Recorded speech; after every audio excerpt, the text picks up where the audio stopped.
Hello, this is Dr. Paul Cottrell, and I'm going to be talking about the SARS-CoV virus that was happening earlier in this century, about 2003 to 2005.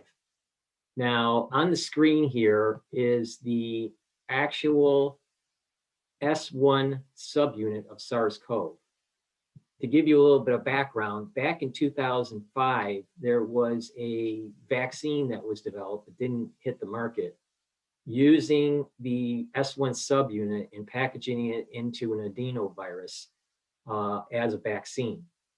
To understand a little bit about how that works, what we know that the RNA will code for an S1 subunit. So they cut out of that genome from the SARS-CoV the S1 subunit and had that as just an individual piece of RNA. Then they packaged that into something called a pShuttle. A pShuttle helps to package into adenoviruses. So they put in the S1 subunit into the pShuttle, and that pShuttle is cut with restrictive enzymes. That cut, one of the pieces that has the S1 subunit, is put into an adenovirus plasmid. It has an adeno backbone, but it's only a piece of the adenovirus. And that is then linearized.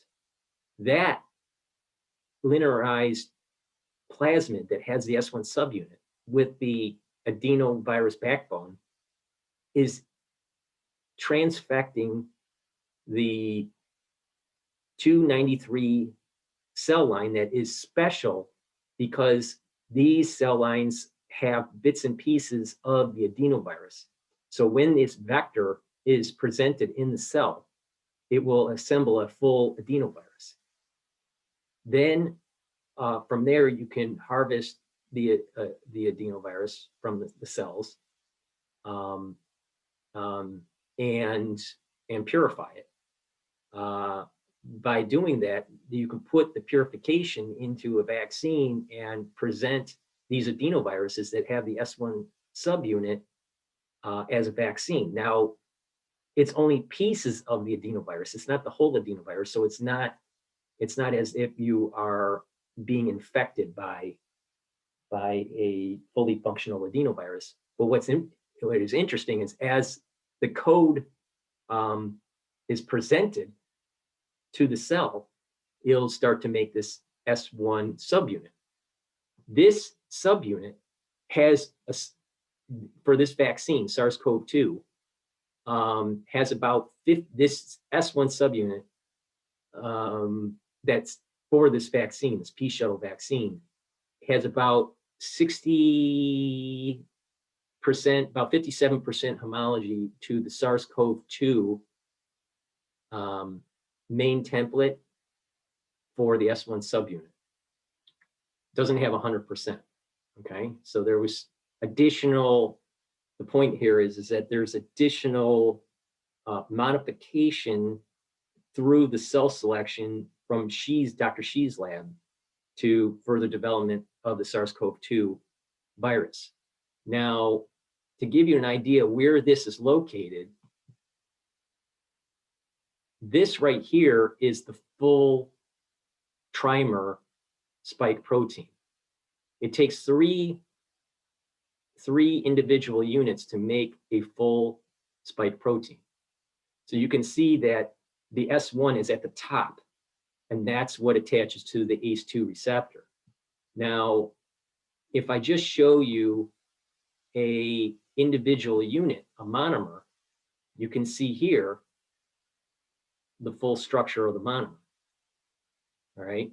But again, you can see that the S1 subunits are here and here, and is overlapped by the S1 subunit that was packaged into the adenovirus vaccine back in 2005. This is very similar to what they are doing with the adenovirus vaccines for SARS-CoV-2. It's not the same S1 subunit as the old vaccine back in 2005. It's taking the S1 subunit on the modified laboratory ones going back. The early development was back in 2008 and then further developed. So this right here is basically how they make the adenovirus version. The Moderna is much different, and that uses a totally different type of technology and a different technique. But you can see here how down at the bottom here is where it's attaching to the virus coating, the virus membrane or envelope. And up at the top is where there's actually attachment to the ACE2. And because you have a total of, you have 3 monomers, and each monomer has two attachment points to the ACE2 receptor. So you basically have 6 areas of attachment, potential attachment. And when certain areas for the spike protein, especially the S1 subunit, change, then you're going to have different affinity dynamics. So we know that the variants that are changing are infectivity and evasion of the antibodies. So that's what's happening in these areas here up at the top. Those are the areas that are changing to help with the infectivity and the evasion of the antibody. So what I'm going to do is I'm going to start processing and folding these new variants in some software, and it will show you, I'll zoom in and show you where these variants are. I'll compare it to the base spike protein, the early on spike protein, and then show you the differences. Some of the X-ray diffraction that builds up some of this code, some of this 3-dimensional structure, does have the D614G mutation.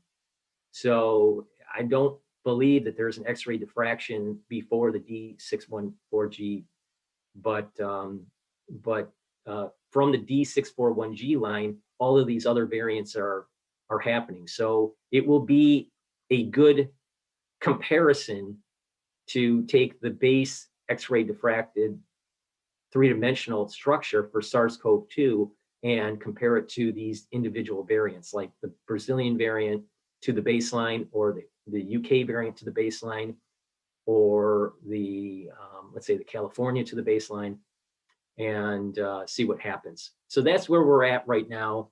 So please stay tuned, and I'll give you some more information and more understanding about what this is basically doing. Now, just to give you an idea here, hopefully this will render. This monomer looks like this in a very microscopic way. So this is all the atoms that are tied to each amino acid sequence, and this is the 3-dimensional structure that happens in the monomer. There's 3 of these that create the full spike protein, and the areas that are important are this area here and this area here, which is the S1 subunit that helps with the binding to the ACE2 receptor and other receptors. So stay tuned to get more information about this. And just to give you a heads up here, as I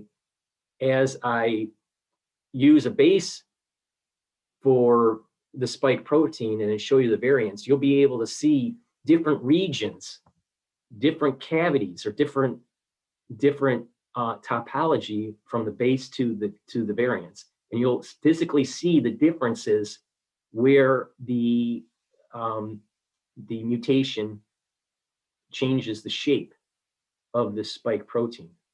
So stay tuned, and I'll give you some more info. Thank you for listening, and have a nice day.